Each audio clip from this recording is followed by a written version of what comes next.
நாம் இன்னைக்கு வெந்தய கஞ்சி தான் பண்ண போகிறோம். கஞ்சி பண்ணுறதுக்கு ஒரு பவுலில் 1 ஸ்பூன் அளவுக்கு வெந்தயத்தை தண்ணி ஊற்றி ஒரு 2 மணி நேரம் ஊற வச்சு வச்சுருக்கிறேன். இப்போ ஒரு டம்ளரில் 3/4 டம்ளர் அளவுக்கு சாப்பாட்டு அரிசி, 1/4 டம்ளர் அளவுக்கு கருப்பு உளுந்து சேர்த்துக்கலாம். இப்போ குக்கரில் உளுந்தையும் பருப்பையும் சேர்த்துக்கலாம்.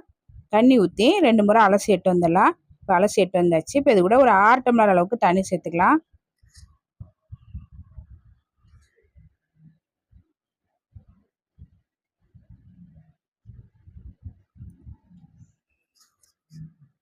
இது கூட ஊற வச்ச வெந்தயத்தை தண்ணியோடய சேர்த்துடலாம். ஒரு 10 பல் பூண்டு, ஒரு 1/2 ஸ்பூன் அளவுக்கு ஜீரகம், கொஞ்சமாக பெருங்காயத்தூள், கஞ்சிக்கு தேவையான அளவு உப்பு எல்லாம் சேர்த்து நல்லா கலந்துடலாம். இப்போ குக்கரை மூடி போட்டு அடுப்பை மிதமான தீயில வச்சு ஒரு 5 விசில் வேக வச்சு இறக்கிடலாம். இப்போ ஒரு 5 விசிலில் உளுந்து, அரிசி, வெந்தயம் எல்லாமே நல்லா வெந்துருச்சு. இப்போ இது கூட ஒரு 1/2 கப் அளவுக்கு தேங்காய் துருவல் சேர்த்து கலந்துடலாம். கொஞ்சமாக மல்லியிலை சேர்த்து கலந்துடலாம்.